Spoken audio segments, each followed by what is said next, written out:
Good evening, everyone, and welcome to another edition of the Weekend Wrap brought to you by CrowCast. Phoenix here, joined as usual by Macca. How you going, Mac? Oh, I just unmute you, mate. How you going, mate? No, good. Very good. Very good. As I said, Port lost. Yeah, that was... And Nikki, how you going, Nick? I'm going very well. Pleased to hear it. Smithers play his first game back yesterday in the SNFL was great.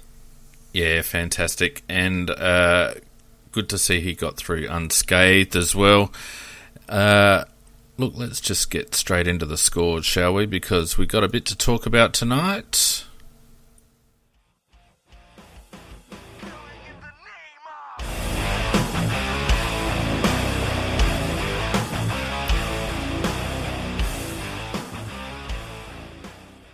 Weird old round of footy this week, I thought. Some blowouts and some close ones. Let's get right into the scores. On Friday night, we had Richmond belting St Kilda. Should have probably won by 100 points after the first quarter or so, but 111 to 57 in the end to Richmond, and St Kilda on the ropes, really, aren't they? Yeah, it should never have been a Friday night game. It was better than the one before, the week before, only to watch a bit of quality from Richmond, but really a one-sided match. I think the unfortunate thing was that last year when they planned this, because they used to have it on the Saturday night, and it rated really well because it was Maddie's match, and so they wanted to give it that kind of bit of a boost on a Friday night, the single one on its own, etc. And we actually all thought St Kilda was going to be a little bit better this year, and unfortunately they haven't been. So as much as we might lament it being a Friday night match, I think when they actually planned it for that one, it was looking to be a much closer, and considering Saints actually got off to a belter against them last year.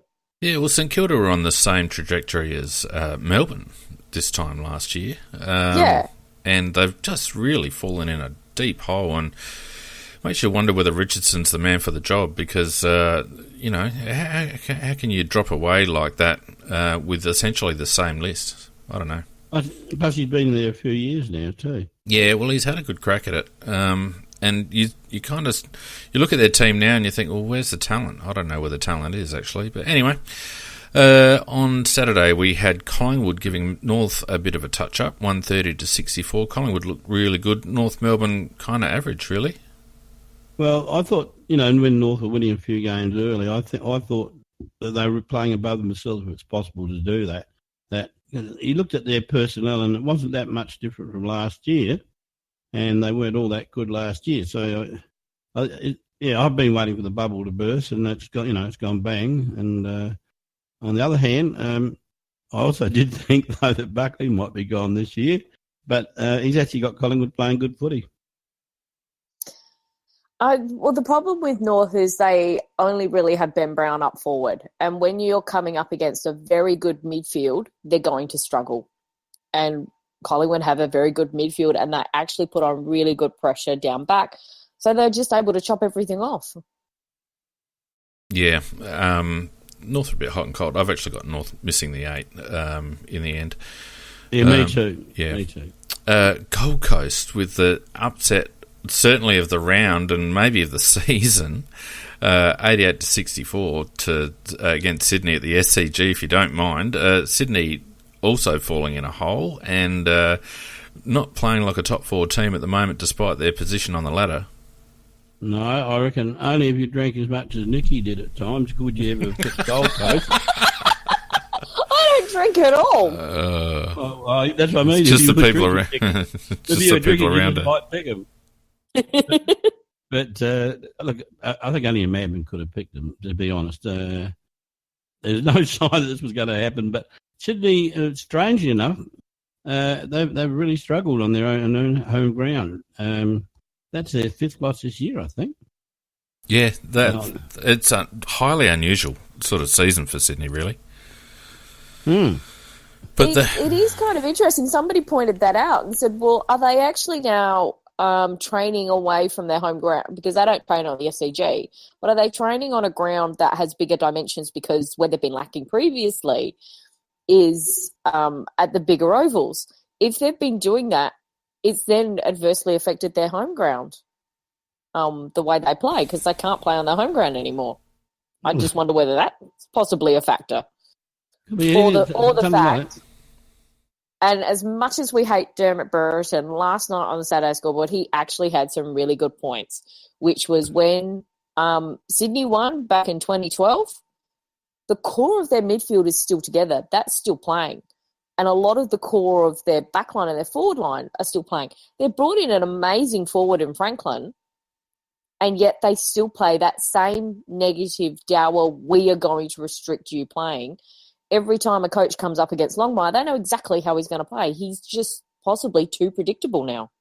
Yeah, as usual, Dermot's incomplete with his arguments. He rabbits on for half an hour, but he's missed the one vital point there too, is that Kieran, Jack and Hanbury, they're not worth a cold pie, or they're injured at one of the two. And really the midfield is basically down to two guys now. And that was their strength before. I've always rated Hanbury. Not such, I think, Kieran Jackson on a stryer, but Hanbury is quality, and he seems to be carrying injuries and has been for a while. And I'm with you, Nick. I don't think they exploit Buddy anywhere near enough. Oh God, no! They don't move the ball fast enough into their forward 50 and make them try. They don't try and isolate him. The only time Buddy gets isolated is when he plays high. And yeah, I agree. Anyway, let's move on. Essendon had a solid win over Fremantle at Etihad. Fremantle win it for quite some time, but Essendon getting up 99-70, keeping their slim hopes alive as well. Yeah, no surprise there. Freo at home played pretty well with their home crowd to support them, and they do play to their maximum at home, but on the road they certainly haven't looked anywhere near the same team. And then they haven't got quite a few stars. They're out injured, so I think it was a very predictable result, that one. Essendon are in very big trouble, though, with McKernan going down. Yeah, well, he's been in career best touch, McKernan. Yeah, and he's ripped that off the tendon. He's done that bad. We were actually listening to the radio on the way back from this NFL game, and they had Kevin Bartlett calling it, and he's like, "You can't do a hamstring from jumping." It's like, honey, yes, you can, because what do you push off with? Yeah, exactly. Then we had Geelong and bloody Melbourne, honestly. How did they lose that game? 98-100 in the end over against Geelong.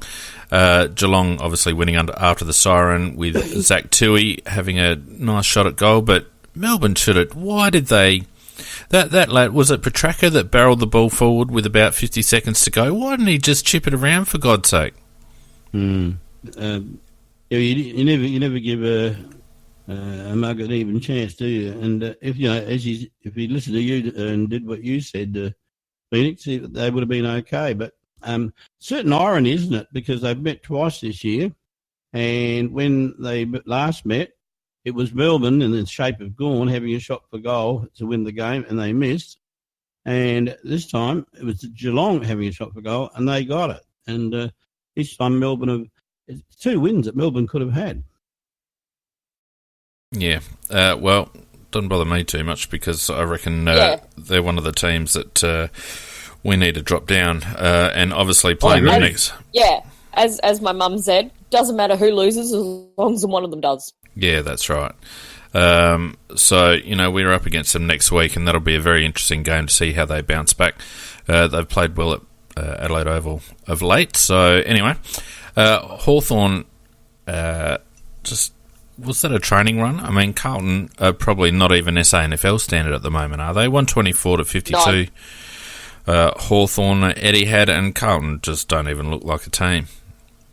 I casually watched this game, because everything is predictable about that. Probably except for the fact that in the first couple of minutes of the game that Hawthorn's Howe decided to give a right hook to the star midfield Cripps for Carlton and put him down. It's on film. He'll get at least 2 games for that, and very stupid. There's another trip that, they'll be in trouble for as well, because he's possibly got a broken leg. Oh, now, that was the same guy. And I agree with you, Nicky. I reckon it was a deliberate trip. Because And when they showed the replay of him going down, definitely was a leg stuck out about 45 degrees, and he's got a break. And that's Zach Fisher, and he's a star of the future, in my opinion. He's a good little lad, and it was horrible to see him go down like that. Yeah, I think, and the problem is that's exactly the same as what Selwood did on Miller, and they didn't even look at it. And if this one gets looked at, well, then there's your double standard going. They should actually pull up the Selwood one and show it in the tribunal and go, well, why wasn't that one? Because there wasn't an injury. Everything is to do with injuries. Well, just on the tribunal, and sorry to digress, but why haven't we heard anything about the Adelaide-Brisbane game last night? Aren't they supposed to do those rulings the next day? They do, but sometimes on a Sunday when there's a travelling team, they wait till the following day because they have to get the medical report. So we didn't get back until like after 3 o'clock today. So I think that won't be looked at until tomorrow. Okay. Because of medical reports coming in. Fair enough. And particularly because we had concussions, we would be waiting. So yes, we did that and they were diagnosed with it yesterday, but they will still have another couple they have to go through. So I think there might be I think they'll be waiting on that. Yeah, okay. West Coast accounting for Western Bulldogs quite easily over there in Perth, 100-46. The Bulldogs, I think, hitting the wall a bit. And West Coast looking all right. What was the hit Hearn did on Honeychurch? All I heard was that Honeychurch got sent to hospital. Does anybody know what happened about that hit? No, I didn't see that game. No, I think it was front on, but I'm not 100% sure on that one. And finally, the poor little brother going down. A shitful game, really. Lots of turnovers and poor disposal, but GWS enough polish in the end to get over Port Adelaide 80-58. Port starting to struggle, in my opinion. Their last two games have been very, very average.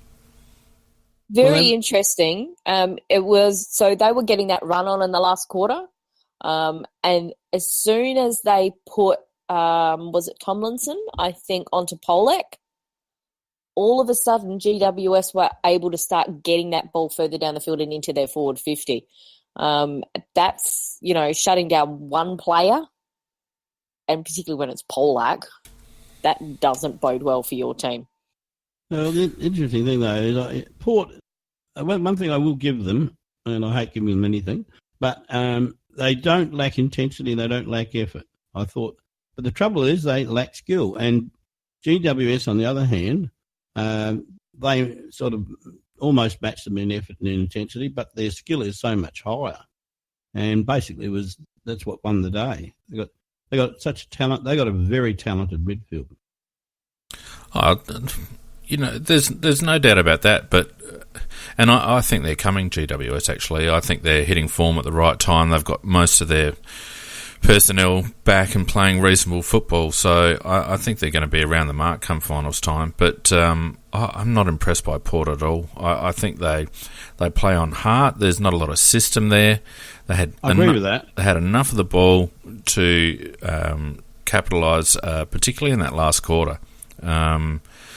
And some of their skill errors are horrific. But anyway.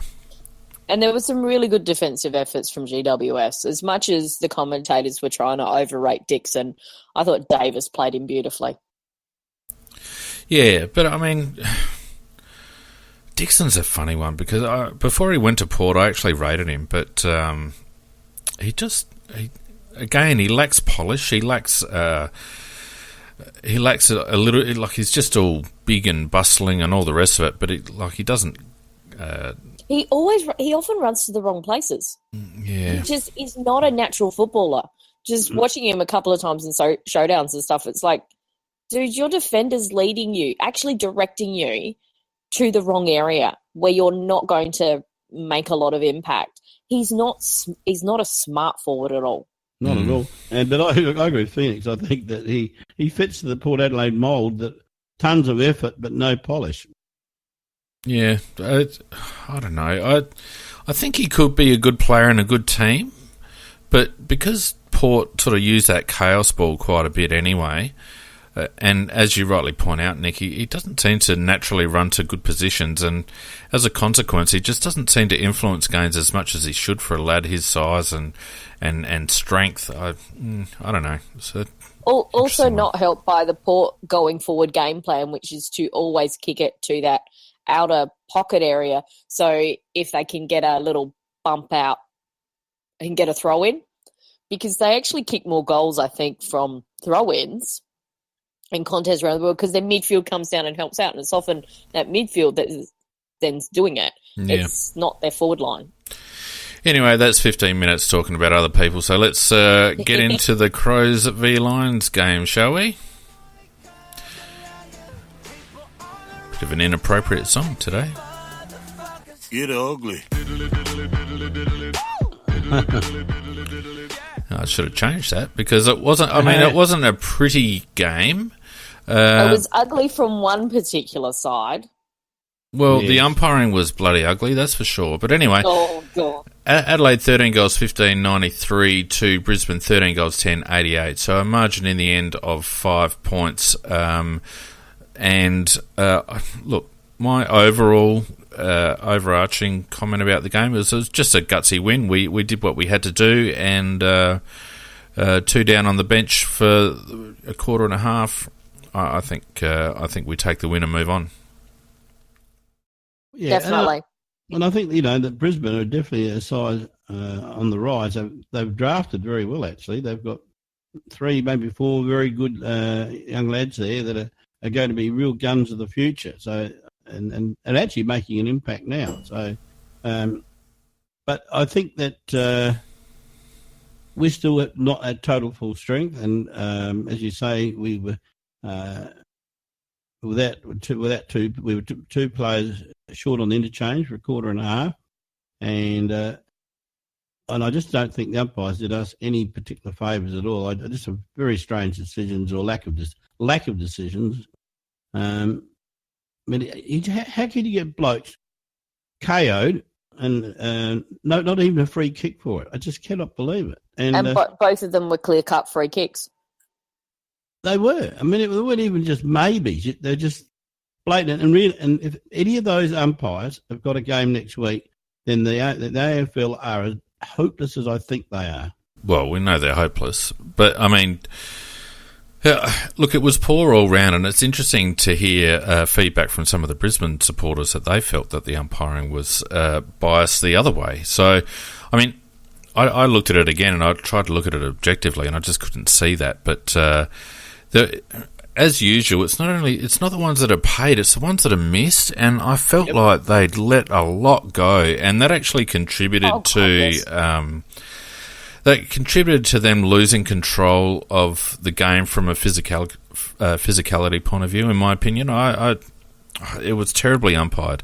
And, I don't want to go on about the umpires too much, but that override decision, that's happened, that's crept into umpiring this season. I've noticed it a few times where non-officiating umpires that are a long way away are making calls, and I don't mind an umpire in a better position making a call, but not when you're 50 metres away. You should not be putting that whistle to your mouth. You are not in a better position. And particularly in that last quarter, that mark, which was touch my begovern first on, the umpire in the forward line was, and you can see him clearly in the vision, he is in the perfect position to see it. He's 10 metres away. He is on the right angle. There is no other players impeding him. And as soon as McStay takes the secondary grab, his arms go up in the air and he calls play on. Now, the fault actually lies with him because he is the controlling umpire in that situation. The other umpire coming in and saying it was a mark, and he just kind of went, oh, okay. No. But he needed to overrule and say it's a ball up. Yeah, but Nick, well, that's what I was going to raise because, it's a very confusing situation because you've got the officiating umpire calling play on, and then the non-officiating umpire basically running in, blowing his whistle, stopping play. Now, in my view, where it was so contentious, it should have been a ball up because there's disagreement between 2 umpires. So. it seems to me that when the non-officiating umpire overrules or makes a call, it's automatically accepted that he's right and the officiating umpire is wrong. Whereas in my opinion, if you've got those two opposing views, then it should, in all cases, be a baller. Putting my previous umpiring hat on, that's what it was. That's how it should be adjudicated in those situations. So the fact that the pair of them allowed the overrule, and we also saw another one happen in the Port game where there was an overrule further away. Yeah, I don't understand it. Happen. So there's the fact that there were two happened in this one round means there's something going on behind the scenes, and whatever this something going on is, it's incorrect. Well, to be honest, I've noticed it all season. Yeah, this is why my bugbear is you having players, ex-players in charge of umpiring, not ex-umpires. That is a major fault of the AFL. Let's there's lots of faults. But let's not bog down the cast on. We could have a whole series on what's wrong with the AFL. But anyway, all right. So let's go on into some head-to-head stats, and it was we outdisposed them in the end, 362-346. I seem to recall in the first quarter we were very handball happy. And that ratio was completely out, but we ended up going 214 to 148, kicked a handball. So back to our usual ratio. Brisbane also.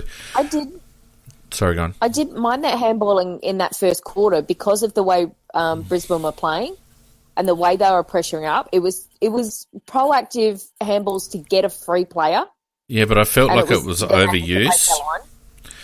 It was a little bit at sometimes. But I think it was, to me, it seemed a little bit deliberate. Yeah. But we did clean it up. It could have been a deliberate ploy, but I think it contributed to two things. It contributed A, to some turnovers, but B, as a forward, that extra handball can throw your running patterns and your leading patterns all the way out. And I think it did have an impact on our entries by us messing around up the ground. Look, they outmarked us 99 to 83, but marks inside 50, 14 to 11 our way, contested marks 14 to 13 our way. I think that overall marking stat really underpins what Brisbane were trying to do, which was essentially move the ball by foot. Tackles were even, 50 to 50. Tackles inside 50, though. Back to situation normal, 12 to 9. We didn't have the 20 tackles that we did last week in the first quarter, but bit hard when some of our players that have been helping with those tackles kind of got sent off. The other thing is, what probably affected that was we did a lot more marks in the forward 50 than we normally do. Yeah. Yeah, that's true. Look, it was a different kind of game. So, and I felt like, because Brisbane were playing quite deep defensively, as far as I could tell, which meant that our entries were quite shallow. We're trying to hit up around 30 metres out, and that meant that particularly because our entries were a bit chaotic, there wasn't a lot of opportunity for the ball to be held in. It tended to come out fairly quickly and sort of congest around the wing areas. But anyway, 49 to 38. Sauce got a bit of a touch up, I felt, but we'll go to individuals in a minute. Hit outs there I was talking about. Where else are we? Our clearances, 41 to 39, fairly even. If we look at that breakdown, we had 15 to 11 centre clearances, which was good, and just got done a little bit around the stoppage, 24 to 30. Didn't feel like it had a huge impact on the game. It certainly felt like it was a game of slingshot from halfback to halfback more than an in and under kind of game.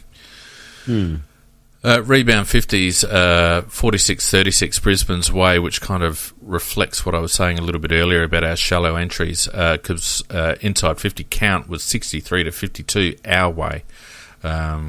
So we certainly weren't very effective, or efficient, I should say, in terms of our entries per scoring shot. What else have we got here? We've got rebound 50s, I've already said. That's about it, really. Meters game was pretty even. Turnovers were pretty even. Intercepts were pretty even. So, I mean, those stats really don't tell much of a story. I just felt like in the end, I felt it was our defensive work that actually kept us in the game. I felt like we burnt it a lot. But defensively, I felt like we were quite solid. Alex Keith was really good today until he went off, was really good. Letty was a standout as usual. And I felt overall it was our desire to run defensively and the ability of our back six to hold structure and contain their forwards like Hipwood that pretty much won us the game in the end. I think that's pretty right. I think overall the defence did do a very good job. In attack, and we didn't have that many winners in attack, but, and we'll go through that later, but there were a couple that did go very, very well. I think one of the problems early, McGovern was really just all at 6s and 7s in the first half, and that just was one forward lacking, I thought, and he didn't really get into the game until he played loose across the back lines. Nick, what do you reckon? I thought it was kind of interesting that the commentators were talking like towards I think the end of the third quarter or something about how Laird seems to have dropped off in terms of his possessions, and it's like, well, that's because we were actually starting to win the centre, and it wasn't getting to half back, and we would just keep rebounding it into our forward lines. He didn't have to do any rebounding. So, no wonder his stats dropped off. But I thought he had a really good game. I think you're spot on regarding our defensive, the back six, which is probably a bit more of a back eight because our wingers come down and help out. And I thought we handled their very fast players. We stopped that switch into the middle as much as possible. Yeah, the other thing I noticed that we did defensively is we played Seedsman quite deep across the back half, and there was a bit of lamenting that he didn't get as much of the ball, but he spent quite a bit of time and got quite a few possessions in that last line of defence or just backward of half back. And I think, to be honest with you, I think that was a bit of a deliberate ploy because they do have some species in that side, and I think it seemed to be, surprisingly, it was Seedsman more than Kelly that tended to play a little bit deep. I noticed that. And then Kelly had to go into the back lines fully once we lost Uday. Yeah. Yep. But I wondered whether it was... I did notice that, and I was wondering whether it was Seedsman's man perhaps deliberately as a ploy dragging him away from the wing so that to try and stop some of that running into our forward lines. I think it was a little bit of both, Macca, because I think we then went, okay, that's fine, because he's great actually defensively at reading the play. Correct. And we often do have, as I've pointed out before, we often have one of our wingers works as a defensive one. He's the last line on defence, and it's that wing because they're both nice long kicks. If you notice our kick-outs, we'll often have a shorter kicking player, except when Miller has stuffed it up, but we'll talk about that later, will kick out to the pockets, and it's either to Brown or it's to Seedsman or it's to Atkins. It's to long kicking players that we do it, and it's been very deliberate this year. So I think that's partly why we went, okay, no, that's fine. We can work with this because it partly works within the structure we already have. Yeah. I also felt like Miller and Seedsman seemed to be kind of just sort of rubber banding between the wing and the half-back. When Miller would run through, it looked like Seedsman would sort of drop in behind him and vice versa. So anyway, look, it's a funny game to watch. Whilst it was a close game, I felt like we had control of it, and it was really only going to be our own lack of composure that was going to cost us in the end. And I felt like we actually played the last quarter pretty well. We were clearly quite tired, and yet I felt like we controlled the tempo to a large extent in that last quarter. So I think people really... there's a couple of things. Brisbane are on over 90%, and for a team that's, 16th or whatever, their win-loss ratio doesn't really tell the story about how they're playing at the moment. Second of all, Nick, as you pointed out last week, they play very much a Hawthorn style, and we do struggle against that style of play. We do struggle against kicking teams, and they certainly are a kicking team. And lastly, they're on a roll, and we're playing them on their home deck, and it's a long trip to Brisbane, and I just feel like it was a gutsier win than people are giving Adelaide credit for, to be perfectly frank. No, I'm very happy with them. And I think, everything you said there is correct. I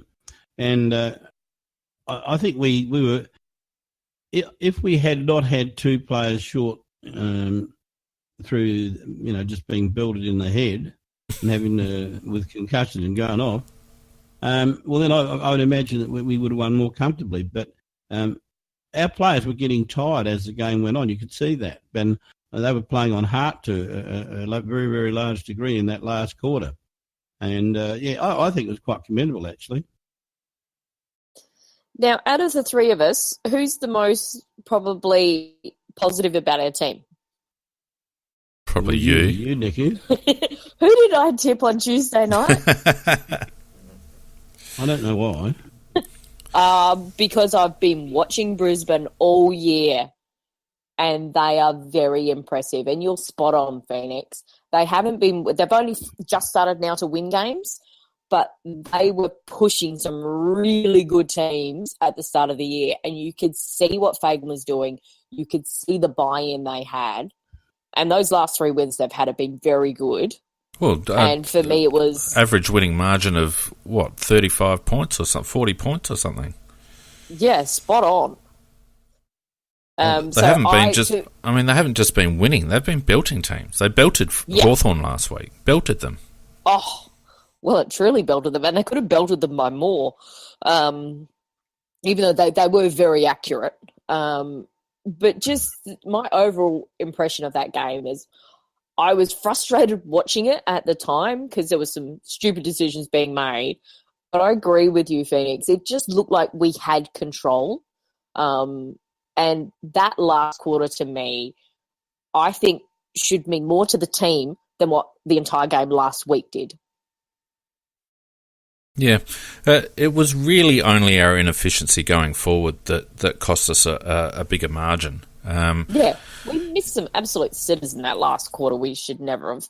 Well, and even in the first half of the game as well, Nicky, our ability to stick targets in the forward 50 was sadly lacking on many occasions, and I just, I felt like our structure held up really well. I felt like we had control around the ball, and if we'd have used the ball that last possession, if we'd have used the ball a little bit better, I think we would have been further in front, and we missed some gettable goals as well. So. Yeah, I guess I'm referring to big footy. I've seen a lot of negativity on big footy, and I think you can't win every game playing like Rolls Royces. We've had two very good wins, and this was a danger game, as we all pointed out. And to me, it's 4 points, and the season's alive, and now we get to reload at home against Melbourne, and then Port Adelaide, and two massive opportunity games. It's just a pity Melbourne lost the way they did, because they might be a little bit shirty.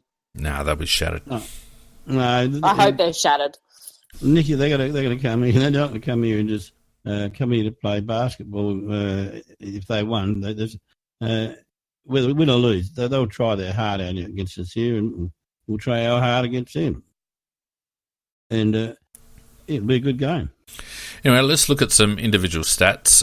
Matty Crouch had 40 touches, 14 and 26, 4 marks, 4 tackles, 6 inside 50s, 8 clearances, including 5 stoppage and 3 centre clearances, 15 contested possession, disposal efficiency down, although I felt like as the game went on, his disposal improved. He was a bit haphazard early. 8 score involvements and 5 intercept possessions. I felt like Matty is probably around about 75% back to his best, I reckon. Well, perhaps a little bit higher than that. I was very impressed with his game. He's got this tremendous ability to read with the fall of the ball, which a lot of people don't have, and that's why he's always in the right place. I just think he's fantastic the way he reads the play. I'd leave it at the 75%, Macca, just because he was not good in that first half. But his second half was a lot better. But you are spot on. That ability he has to read the play, because he's not the quickest bloke out there, but he's very clever. He is. Yeah. As you said, he's not like Grease Lightning, yet he looks like sometimes he's got more time than the speedsters have. Well, last year when he was in All-Australian form, the difference I think between then and now is his disposal, and not just hitting targets, but his ability to be creative with his disposal. I think when he's out of touch or lacking a little bit of fitness, he tends to be a little bit reactive. And we saw when he came back, he was those little 20-metre chip passes and nothing much else. When he gets more miles into his legs and gets a little bit more confident, then he starts picking blokes out and being a little bit more aggressive and creative with his disposal. I don't think he's far away, and he's always going to be a ball getter. Like, he accumulates disposals or possessions like, very few other people. You don't even notice it half the time. No, he just goes quietly, goes about his business. He was missing Walker, though. He just has this uncanny... The pair of them actually have this uncanny ability to know exactly where to go for the other one. But, particularly Walker, as soon as Crouch actually gets it anywhere close near that leading into the 50, he invariably often hits up Walker.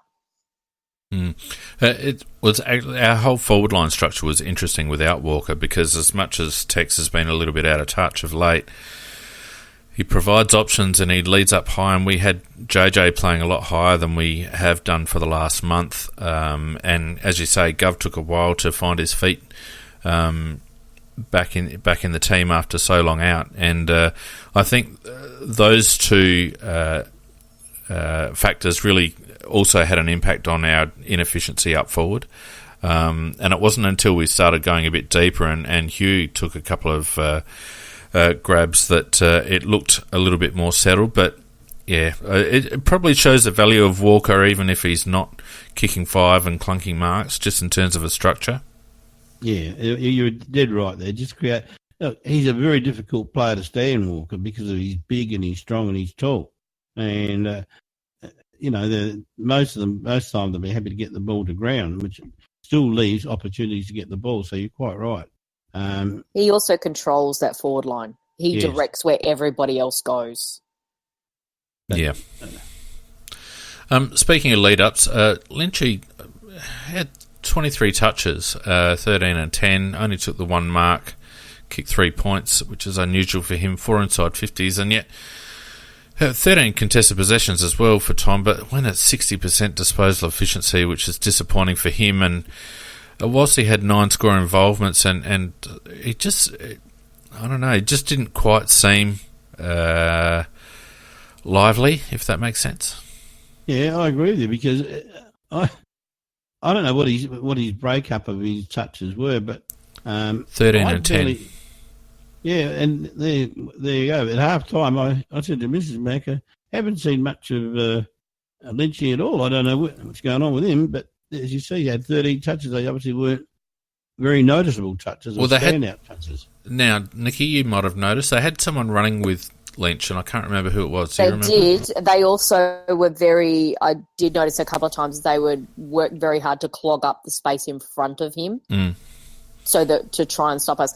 And those 13 touches he got, you saw that with the contested possessions he had to fight to get them. Yeah, and it's an unusual stat for him. Yeah, but he kept doing it, and he did some really nice ones. So I'm not so worried about it, because we managed to win in spite of that. And I thought he still kept working. He should have freaking kicked to Gutsy, though.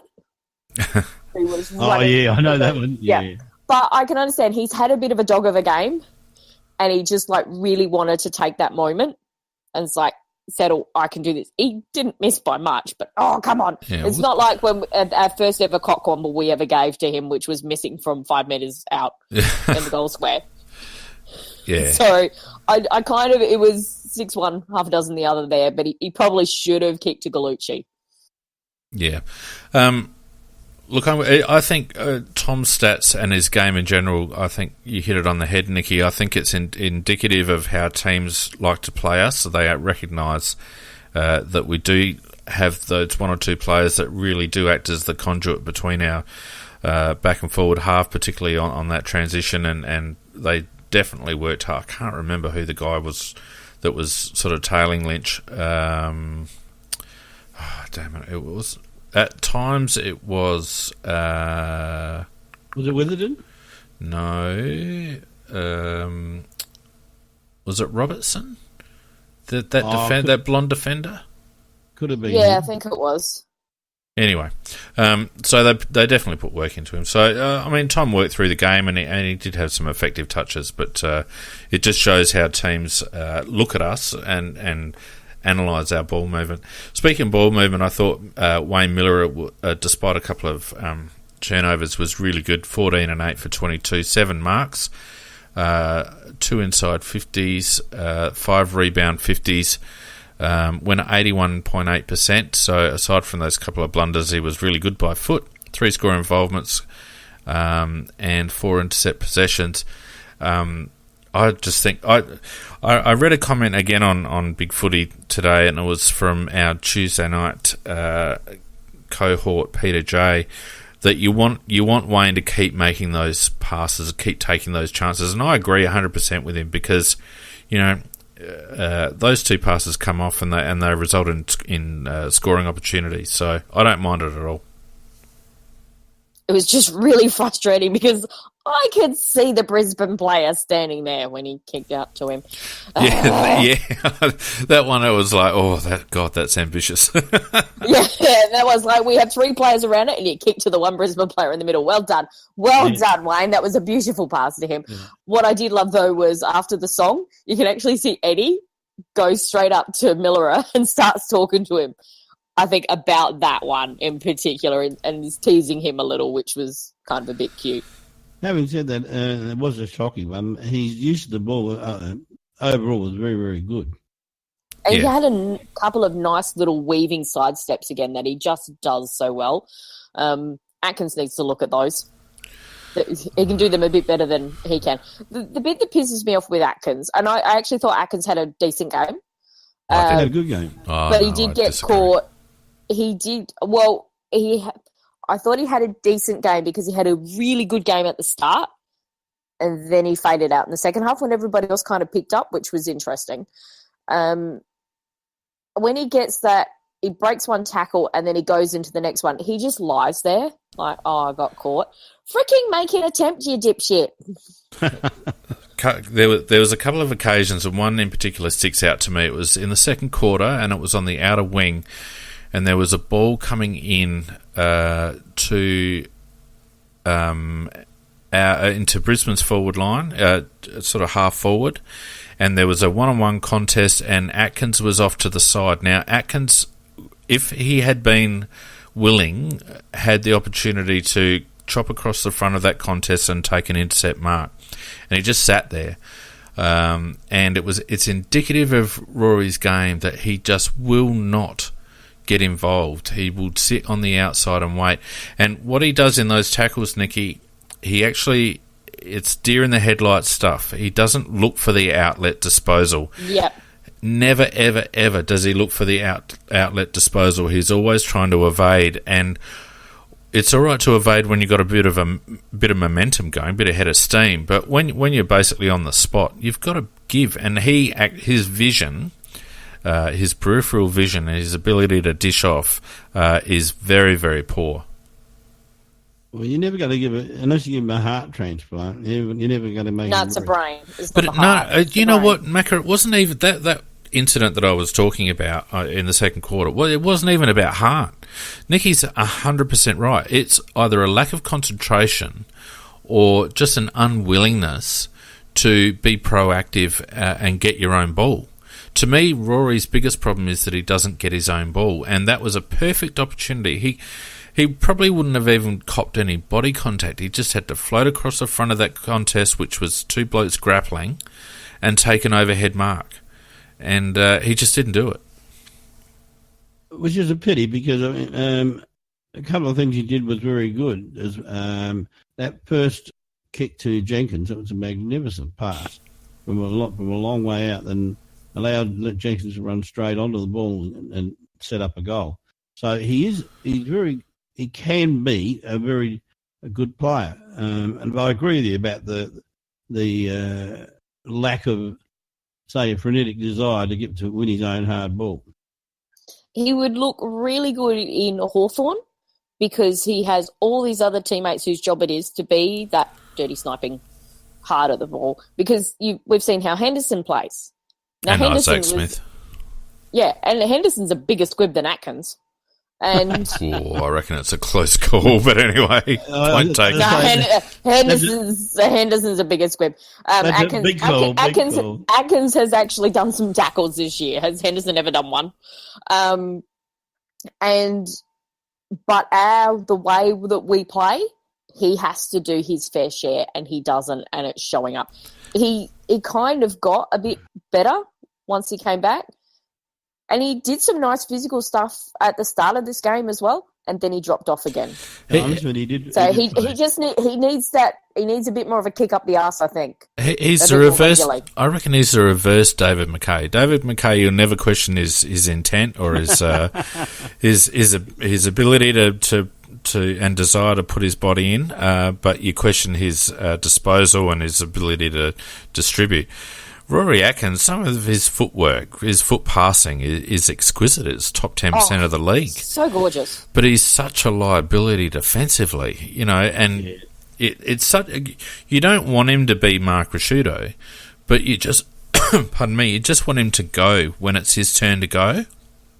Yeah, or just to put that, maybe not physical pressure directly on, but that that feel of, I am going to run at you, you have to get rid of this now, because there might be physical pressure coming. He just kind of goes, I might back off and see what they do. No, run at the frickin' footballer. Well, he's never given us any sign he's going to do what you want him to do, Nicky. No, I think you're right there, Macca. I think you get what you get with Rory Atkins, and I suppose in the end his ability to stay in the team will depend on how much we can carry his lack of defensive work. And I suppose that will depend on pressure for spots and whether there's other blokes. I mean, I can see a Jordan Gallucci taking a wing as he matures a little bit further. He's got more pace. He straight lines the ball, and his delivery is just as good as Rory Atkins. And can actually kick on both sides. Yeah, so we bang on about Rory Atkins a lot, and I guess we need to accept that you get what you get. We got 18 disposals, and he went at 72%, gained 400 metres. That whole you get what you get is the same thing with Jake Kelly. Yeah, well, absolutely. We know exactly what we're going to get with Jake.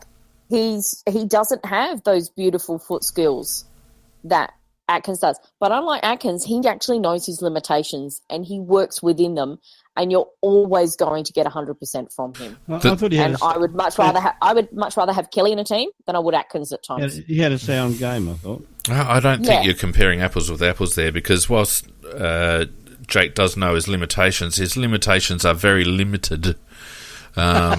He seems to have a force field in front of him, and which causes him to just dispose of the ball backwards, even when he's in the clear. Didn't. Oh, come on, Nick. He didn't in this game. He didn't in this game. He did. I remember at least 3 occasions. Okay, that was in the second half when they were pressuring us. Well, that was still part of the game. Yes, it was. But in that first quarter, when he was actually playing on the wing, I could see him, he was actually trying to get rid of it a lot quicker. So those things that we discussed last week about some issues he were having, and quite rightly, and that's because of his limitations, is he wants to make sure he's going to deliver it to a correct option and not take the risk. I don't mind him being risk averse, but he's one step away from passing it into the crowd. He was not. I thought his game was fine. No, I thought he had a pretty. But handy game. I've always liked Kelly because you're not going to get a team of superstars. You're going to get, particularly with the way the draft goes, you're going to get players with limitations. I agree. And it's how you can create a team around them. And I really like Kelly in our team. I like his defensive work. Yeah. I The only problem is Cheeny's playing really well. I hate to say, but I agree with you, Nicky. Yeah, no, that's the end of the cast. Yeah, we need to break you two up now. Is that three times this year? 3 times this year he's agreed with me? Yeah, I The can world's going to end. I'll cut my tongue off. Look, I did think Jake played all right, but you want him to be. I mean, I think again, you want options presented to Jake Kelly really quickly so that he can you can get the ball out of his hands. He does. He looks for that straight away. He looks for the run pass. Yeah. Usually 20 metres behind him, but that's okay. Not if there wasn't a run pass. But that's actually, and as much as you hate it, D-Mac often used to be the one who would do that for him. Yeah. Was providing that good old that D-Mac. run through. It's like the blind leading the blind, those two. Hey, he was at the game at the SNFL and he had his young son with him and it was quite cute. Oh, I'm sure he's a decent fella, D-Mac. We've spoken to him. He's a lovely fella. Yeah, he's so good. Yeah. Well, that gives him a game, Nicky. Yeah. And he was out there. I think his young son would only be about 2 or 3. He was out on the ground kicking the footy around, which was quite cute. Which means you got to put it on the ground and he kicks it. But yeah, I think he was probably a bit more accurate than Dad. Yeah. Hey, Letty had another good game, although didn't make the 30 touches, so bad luck there. But 14 and 15, took 3 marks, 2 inside 50s, 3 rebound 50s, 10 intercepts, went at 72%, 6 score involvements, including a goal of his own. And what's his average for intercepts? I wouldn't have a clue. Wouldn't have a clue. You should come to the table with those sort of bloody stats if you're going to bring them up. I don't pay for, I don't do fantasy or things like that where often you can get access to those stats. So, but I'd be interested to see what his intercept average is because it'd have to be right up there with some of the best in the league. Well, his ability to position himself, his ability to position himself is fantastic. So, well, all I was going to say is we were talking about courage before. I mean, this guy's got more courage than anybody else. Pound for pound. I mean, he got absolutely smashed down the front, and in a situation which I think is reportable, but probably won't be, because it's okay to hit Crows players in the head. We'll get to that. Average 9.7. But the one thing I liked about it was he being smashed, and then he gets up and he just played as if he hadn't been. Yeah, I mean, he's tough. He is tough. This season, Nicky, 9.7 intercept possessions on average. Okay, that's not too bad. Not too bad. It's fantastic. It is Laddie we're talking about. He has a very high standard. Yeah, 10 intercept possessions is that's very, very high. And the fact that we've then got somebody like Duday as well doing also intercepts, they just read... At back 6 can just read the play so well. Well, Melbourne paid $1 million for someone who can do 10 intercepts a game. So, anyway. Who else have we got here? Look, now, you guys will disagree with me on this, but I don't care, because I felt that our best player was Riley Knight. Only had the 17 touches, 12 and 5, 1 mark, 2 goals, 3 tackles, 4 inside 50s, 5 clearances. Only went at 47% disposal efficiency, but I felt like his job on beams in the first half before we had to rejig, pardon me, with Duday and Murph going off, I felt like his work on beams and also running off beams was second to none, and the pressure that he brings around the contest is, I think it was pivotal in us sort of gaining ascendancy during the middle half of that game. I don't know about best, but I'll tell you what, everything else you said is true. He is a fantastic barometer for our side because one of the commentators once said he's as hard as a cat's head, and he really is. he just is tough, and you can hit him. He'll get up. He'll hit you. He just keeps going, and he's prepared to work to get the hard ball. He's prepared to chop the player out. Whatever you want him to do, he's just whatever he can do for the side, he'll do it. And at risk of his body and his own personal safety, I just think he's a fantastic addition to our side, and we always look so much better when he's in there. I didn't have him best, but I had him a toss-up between second and third best. And I found it very funny because at that quarter-time interview they did with Zorko, where he was asked about what are they going to do helping Dane Beams. And he said, oh, yeah, no, we've got that in place. Pretty much every bloke that goes past Riley Knights, just hit him. And as soon as I heard that, I'm like, you dipshits, you have no idea who Riley Knights is because he loves that. That just makes him play better. You get a cockwomble if you keep saying Knights instead of Knight. True. Oh, sorry. I'm tired. But you're dead set right, Nick. It's like the old cartoons where, you know, you hit the baddie and he gets stronger. That's exactly what Riley Knight. And the reason why I felt like he was certainly among our best three was simply not so much his output, but his influence on the game. It was such an even game with so many even contributions. I mean, we had Crouchy at 40 and then it fell away quite quickly. Similarly, the stats on the Brisbane side weren't high as well, so it was a very even game. And yet I felt like Riley Knight influenced the game as much as anyone else on the ground. Yeah, I agree with that.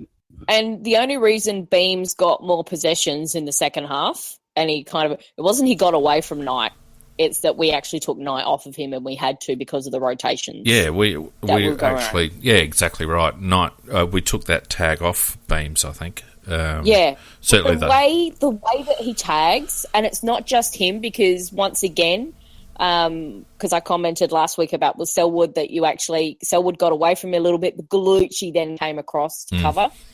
Gallucci did that again with one instance, which means there's a really nice team directive and just the way that they can work it around. But his influence as a tagger, and it's not a hard tag, but it's just a really annoying one. Yeah, look, Vardy Magic on the chat I've just got to point this out. Knight's nickname is Boogie, which doesn't make any sense. Vardy, go and watch the movies, mate. Boogie Nights. Yeah. Anyway, the other bloke who I felt was a contender for best player, and it might be an interesting discussion when we get to that, but I thought JJ had a really, really good game. 13 and 6, took 5 marks, kicked 2-2, should have really kicked another one. Did okay in the ruck. I'm liking what Josh has brought to the table, particularly in the back half of the season so far, with regards to just a little bit more grunt. I actually said to Mrs. Macker that this guy is now looking like a $550K a year player during the game. And, when he went into ruck, I thought we did better when he was in the rucking than when Source was there. And I think overall, they've got it in his head now about effort. And I reckon nearly about all but the first couple of games of the year, you could not criticise this guy. He's giving 100% and he's kicking goals and he's working hard when he hasn't got the ball. He's working hard when he's in the ruck. And I think he's doing a very good job. I really liked his game. And there was that one mark in the goal square, but the way it came in that he then got outbodied, he was just... It unfortunately was out of position and he didn't have time to do that little back off and come forward, which he has done a few times. So the other guy was in the perfect position. It was a bit hard to move him. But I really liked JJ's game. And as much as we might worry a bit about Franco and the way that our forward line, it doesn't quite seem so cohesive, the work he's done with JJ, I think, has to be commended. Yeah, I have to agree with that. He's got it through to him. That's 4 times, Macca. Oh, yeah, time to have a lie down and a good hard think. I'm not Will. Look, whether it's Franco or whether I think JJ might have just taken it on himself a little bit as well.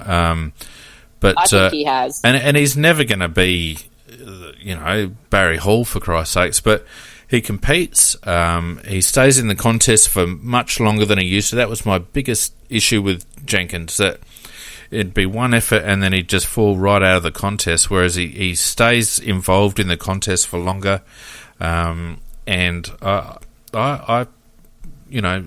really pleased with his last month in particular, and it's certainly amongst our top three on Saturday night, I felt. They're just talking to chat. I don't know whether, Phoenix, did you see Jenkins talking about his early life? No, but I do know about it. He had a bit of a rough start. Yeah. Very rough start. Yeah. Very rough start. So lives with his grandma, is that right? I think.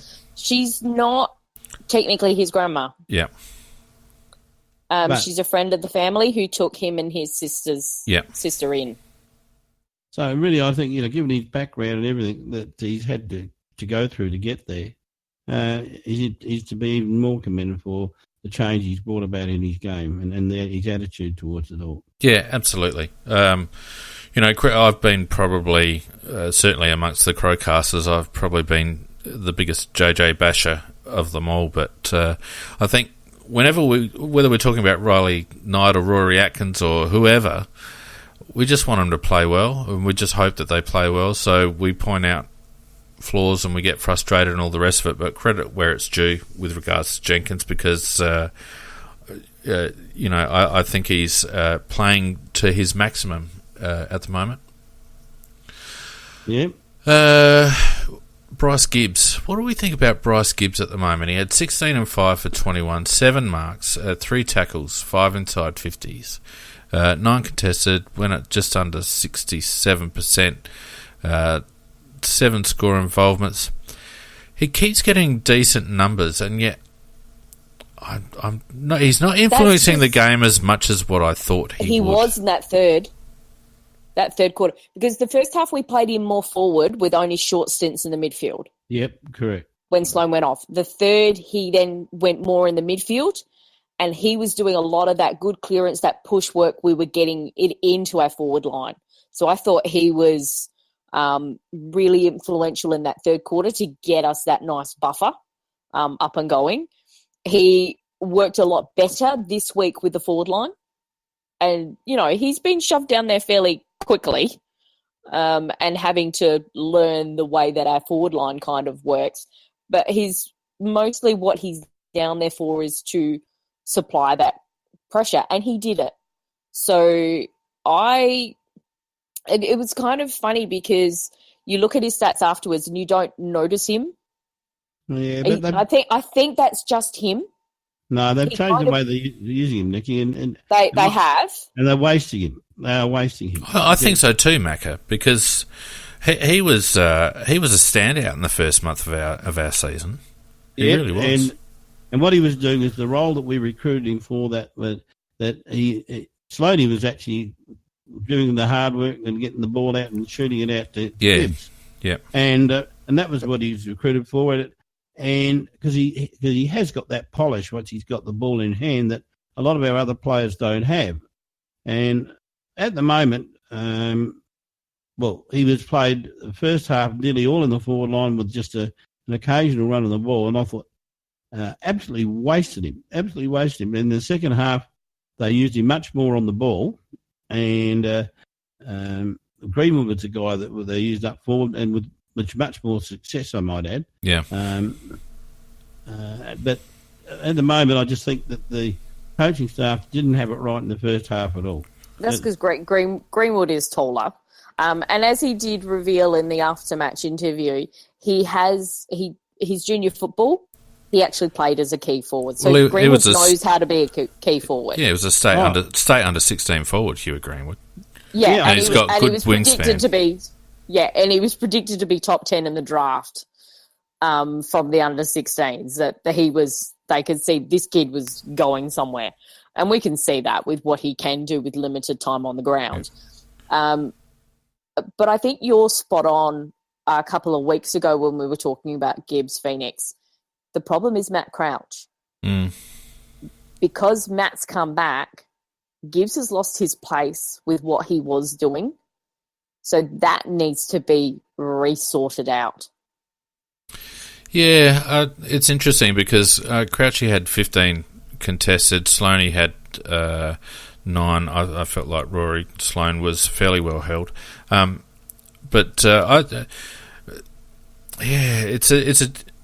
It's like we don't know what. It's either we don't know what to do with him, or he's good enough that we're asking him to plug gaps as a senior player.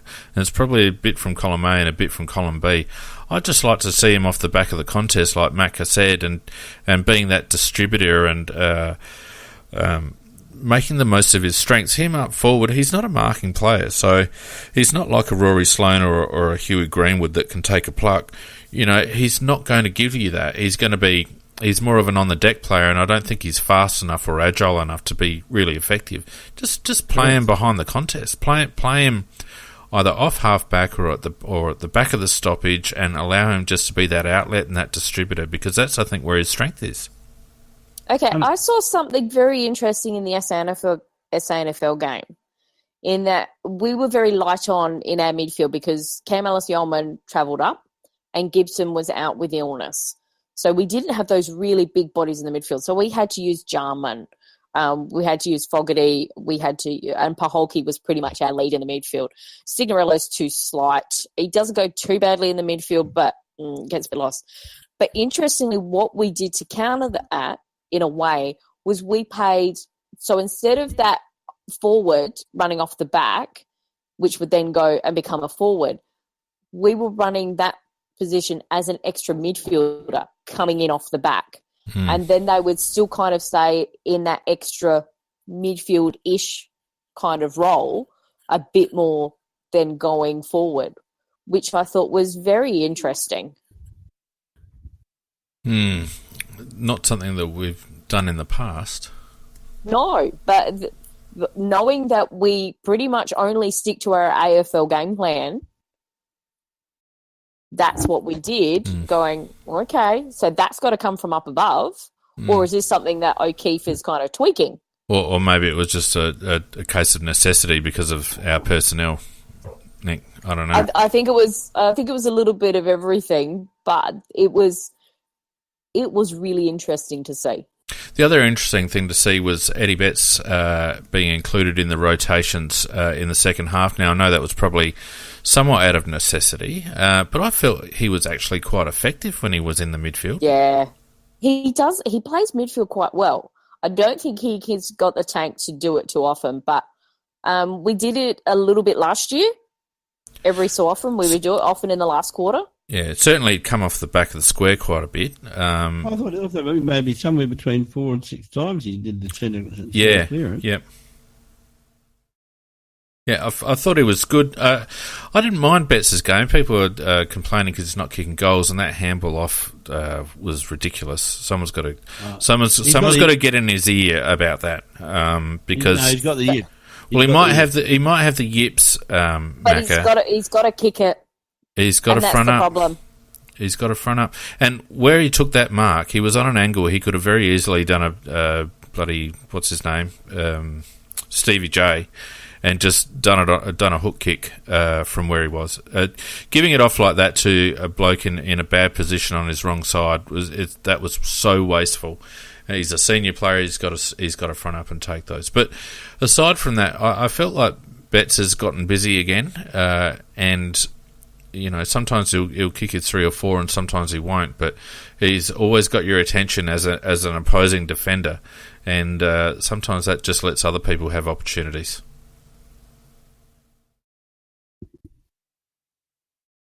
And yeah.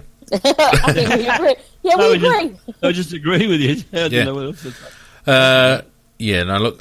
Of the rest, Sloaney, as I mentioned, I felt was quiet. 8 and 8 for 16. There was some little mention about his foot, which is a bit of a worry. Yeah, I did hear that, and I hope that's not a reoccurrence of it. Yep. I think it was a step on the foot. Oh, was it? Okay. That's not so bad. Huey Greenwood was good, obviously up forward. Very good, kicking 4 goals, 3. Should have really kicked that last one. But see, he stuffed up with the 3 points. Oh, hang on. Did somebody say you only had 4? Yeah, so that doesn't work. So he kicked 4 goals. He had 4 clearances. He had 4 marks. 4 or tackles. something like this. He had a whole lot of 4 tackles. 4 frees 4. Yeah. But he and so how many kicks did he have? 11. Sucked in. Damn it! Doesn't quite work. If he had 8, then it's like, oh, maybe. Yeah. No, it was a good game from Huey. A very effective forward, and it just gives us a little bit more versatility, knowing that we've got another bloke up there that can take a grab and kick a goal. Our back 6 was very solid. I thought, Brown has been a little underwhelming this year, but he's always solid. Cheney's been a really good addition to that back 6. It gives us a little bit more of a dynamic look with our ball movement coming out. Keith has almost, I think, taken over from Kyle Hartigan. He has with me. It's been very, well, you don't like Hartigan anyway, but... I think there is still a role for Kyle in the team, depending on the matchups we need. Yeah. So it is... Yep. So, shut up, Macca. If we have those bigger forwards, Keith doesn't have the bodywork to go with them. Well, I don't know about Hartigan that. Does. There was that one-on-one towards the... when was it? The third quarter? Last quarter? It's when if he gets front position and he can hold off that little bit, or if he can get a bit of a run and jump. But if it's going into a wrestle, he gets outshone. I've seen him against some very big... They've got some very big full forwards in the SNFL, and he does struggle a bit with them. There's probably only one or two of those, though, isn't there? Yeah. I mean, you got Hawkins and... who else is there really as a big forward? Probably Josh Kennedy. There's not too... Charlie Dixon, maybe. There's not too many of them. I reckon he's done really well. Hawkins is the first one I mentioned. Yeah, he has. But both Keith and Hartigan actually have an advantage over Talia, and they were actually both really quick. Mm. Well, and the thing with... I think Talia and Keith is a better combination in terms of the different skill sets. I think Talia and Hartigan are much the same in terms of what they bring. Hartigan just a little bit more strength. So I don't mind Keith. And I'm a Hartigan fan. I don't mind Kyle Hartigan at all. But Keith's looked really good since he's been in there. Well, the thing I like about Keith, to me, he looks like he can think. And as I say, when Hartigan starts to think, I start to shit myself.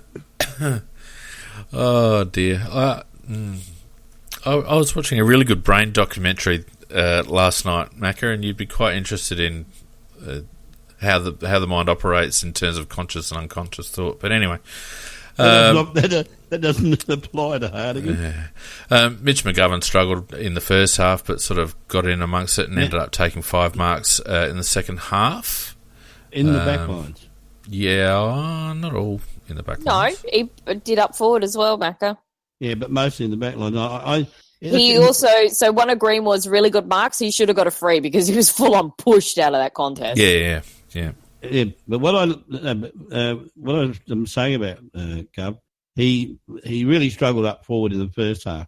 In the second half, when the ball was coming towards him, he got a little bit of confidence in attacking the ball. And look, I think that if he is, if next week he starts to struggle again, I'd immediately put him in the back line because he seems to read it so much better and just get his confidence up. It's all a matter of just, he's been out a bloody long time. You just don't come in and star straight away. It's 8 weeks. And it was a big ask for him to come straight back. They were using him deeper in the first half, I think, to start off with. So they were slowly leading him in. They were using him deeper, and he kept freaking leading out to the pockets. Well, because we had Tex out, we basically shifted JJ up to a high spot, and we had Gov in behind him. Correct. It was ridiculous to think that the Gov could just come straight in and star. That was never going to happen. Yeah, that was never going to happen. I don't think any of us expected that. And anybody else who did was ridiculous. But I think in terms of, and I raised it on Tuesday night, do you want him to play on the harder surface of Centrals, the much bigger oval, or do you want to bring him in up in Brisbane, straight into the AFL team? And I know how much Pikey loves Gov, and I thought he was going to come in. Yeah, and as I said, I was delighted when I saw him in the back line because we used him there in days gone by when we needed a loose man in defence, and he always played it very, very well. So, and it gave him a little bit of confidence. So, he'll be better for the run next week, and he'll just get better probably for about the next 3 or 4 weeks. Mm. Yep. Of the rest, I thought Gooch was good when he was involved. Today was good until he got KO'd. Jacobs, I thought, was poor, although he did provide a little bit of link-up at times. Got beaten on the day, though. I felt like his ruck work was poor. Doesn't he always get beaten by Martin?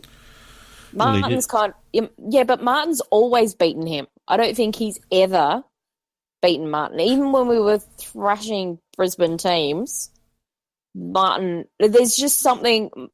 Martin matches up better on him. It's called jumping, Nikki. Well, actually, Macca... As I was saying, even when we were doing really well previous years, Brisbane was shit, Martin used to still beat him all the time. Well, what I've noticed about Sauce over the last couple of weeks is that he's giving up front position in boundary throw-ins very easily. He used to be quite good at protecting the drop zone and holding front position, but he's just getting outworked at throw-ins. And as a consequence, he's not getting a lot of...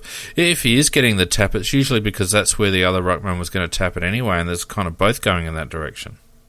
Yeah, I wondered whether his back still started to bother him again, because I thought like the week before that Sauce looked like he was getting a bit of form back, but no, I thought he got well and truly spanked by Martin. Yeah, I think the rumour about some illness going through the club might be correct. It could well be, Nicky. I don't know. Well, we certainly looked cooked towards the end there, and you put it down to rotations and whatever, but we had and Gibson. The fact that, Gibson was out with illness and they looked a little bit sluggish. They weren't too bad in the SAFL. Well, and they took CUI up too, didn't they? Which suggests that maybe there was some cover needed there. So, look, I think that's pretty much done it to death in terms of the stats, and I think we all agree pretty much that it was a solid win, and it keeps us in the finals race. We're, a game and a bunch of percentage out of the 8. But the way the draw is panning out, we're certainly in amongst it. I've done predictors that have us finishing as high as 5th. So there's there's a lot of mathematical connotations depending on other teams, of course. But we've just got to keep winning. And all I'll say is thank God other teams are getting injured. They're all getting injuries now whilst we start to seem to get players back. Touch wood. Touch wood, Nikki. Right, let's see if we can sort out the best and the worst, shall we? Because it's going to be a little bit of a conversation, I think, with regards to the Jet of the Week.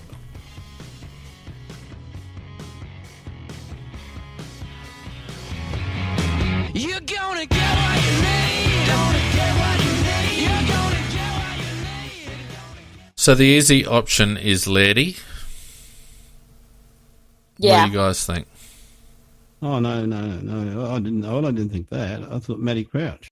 Matty Crouch? For me, consistency over all 4 quarters. I think it's Laird.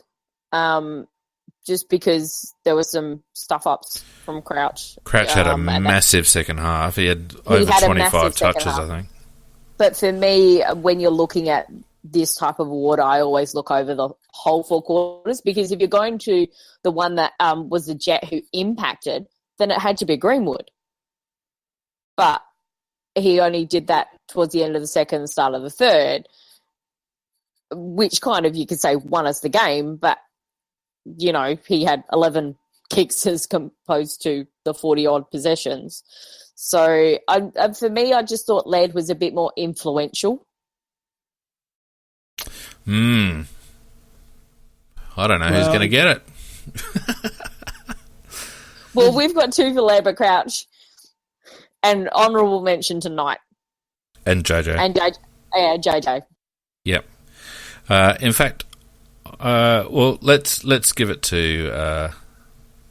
Shit, I don't know. Let's give it a joint one, Crouch and Laird. Yeah. Shall we? That was going to be my suggestion. Give it to both. Yeah. They both play well. I'm happy with that. Happy with that, Macca? Not going to ruffle the feathers at all? No, it won't affect my life.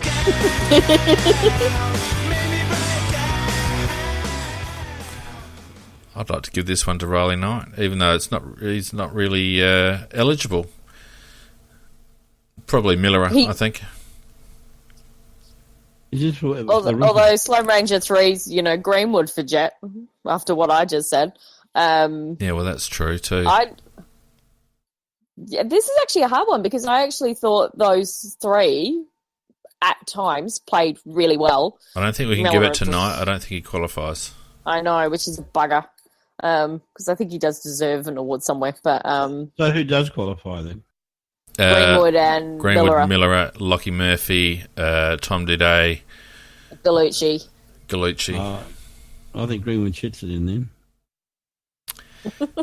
Yeah, probably. Well, yeah, look, probably. Going with the rumour.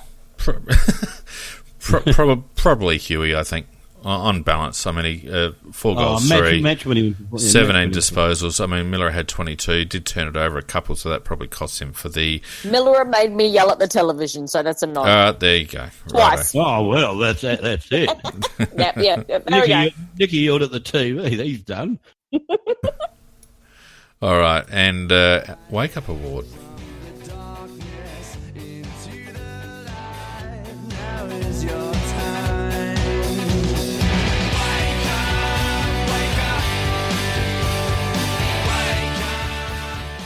Well, my nomination for this one is going to be a little left field because I'm taking a different view on this award this week, and I think it should be a joint award to Lockie Murphy and Tom Duday because they both needed to wake up after they got thugged out of the game. Yeah. Well, at least Murphy didn't get knocked out. It's bloody lucky. Because he knew immediately. Yeah, because he immediately knew his nose was not where it should be. And a few things were bleeding that he probably didn't want to be bleeding. I actually think a wake-up award, there were 3 particular players in Vomit Green. Oh, God, yeah. Yeah. Let's not even go there. I mean, Mitchie McGovern first half needed a wake-up, and I think he did wake up in the second half. Sauce, maybe. Sauce. I don't know. I mean, it was a fairly even effort, and I think it might be a little bit harsh to give anyone a wake-up call as such. But probably Sauce, actually. What do you reckon? Yeah, although Atkins, you could give it to Atkins in the sense of... Oh, yeah, but just because we like to give that to him. How many? Let's be fair. If he could go find some courage somewhere. Yeah, but let's be fair. He did lace out a few blokes, so it's just his attacking work was pretty good, Macca, and he was involved in the game. Well, on match performance, it'd be... I think Sauce. Maybe even Sloaney, or those second up from us. McGovern I can kind of forgive because he's just come back from a long layout. The problem with Sauce is he's actually had a really good couple of games. Yeah, and he just tailed right off. And he just fell off that cliff again, even though I know that Martin plays him so well. I wanted him to do a bit more. The number that I don't like about from Sauce, sorry, Mac, the number I don't like in Sauce's stat line is 0 marks. He's our ruckman. He's got to be able to take a mark or 2 around the ground. Yeah. 0 marks. So, Sauce, the Wake Up Award this week. Now, just before we get on to your cockwomble, Nikki, I just want to mention, pardon me, on Tuesday night we made a little mention about a donation button on the CrowCast website, aflcrowcast.com, and I've got to say that the response from our faithful listeners has been quite humbling, and we're very grateful for the contributions that we've been receiving. If you do want to make a contribution to the CrowCast, we don't look to make a profit. We just sink all the money back into keeping my mice on my treadmill fed. So that you can hear us each week. Yeah, that's right. So if you do want to make a contribution, you can click on the donate button on aflcrowcast.com. Our PayPal account is sponsorship@aflcrowcast.com.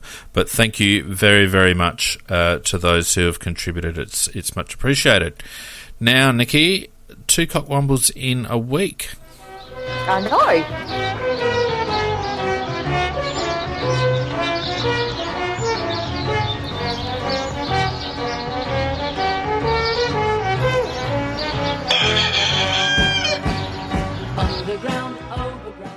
Take it away.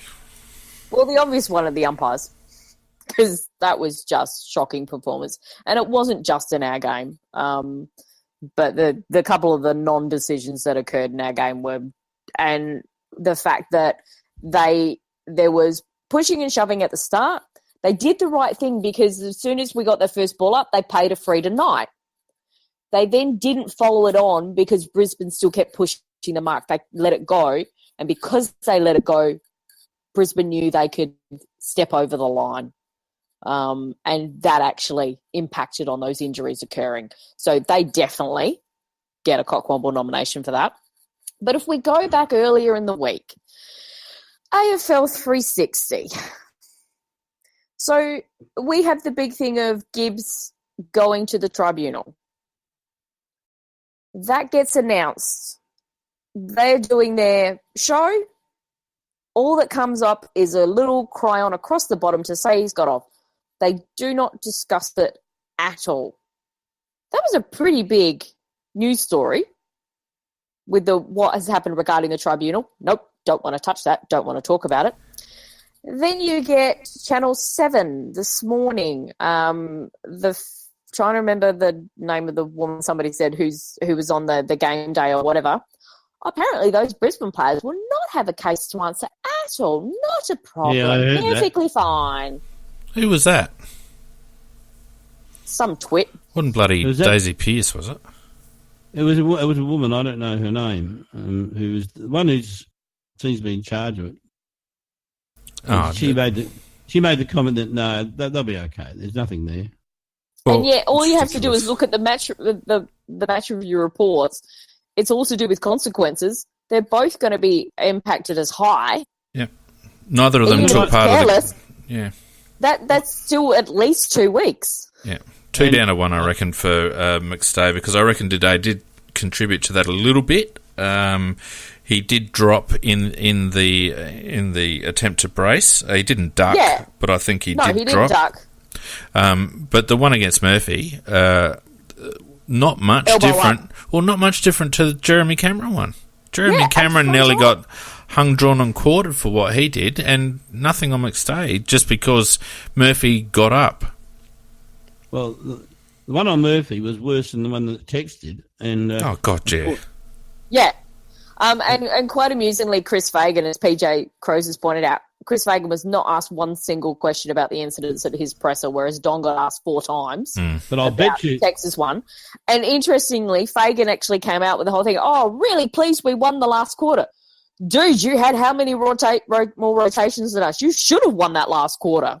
But I can guarantee you, if those incidents had happened with Crows players building Brisbane players the way that they did to us, those commentators would be screaming for our blood. Yeah. Now, look, you people, this is a bloody cockwomble, not a Tuesday Night Live, and we've got 1 minute left. One more left. AFL Nation Twitter account, who puts out asking everybody what they think about the fact that Dangerfield and Vince were talking after the game, smiling and chatting with each other. They didn't think that was a good look for the game. Ridiculous. Yeah, the fact that Dangerfield had to reply to it and go, so we're not allowed to ask each other about our respective families? Yeah. Knowing the bloke for 10 years. Yeah, ridiculous. 30 seconds. really- Who's winning? It has to be.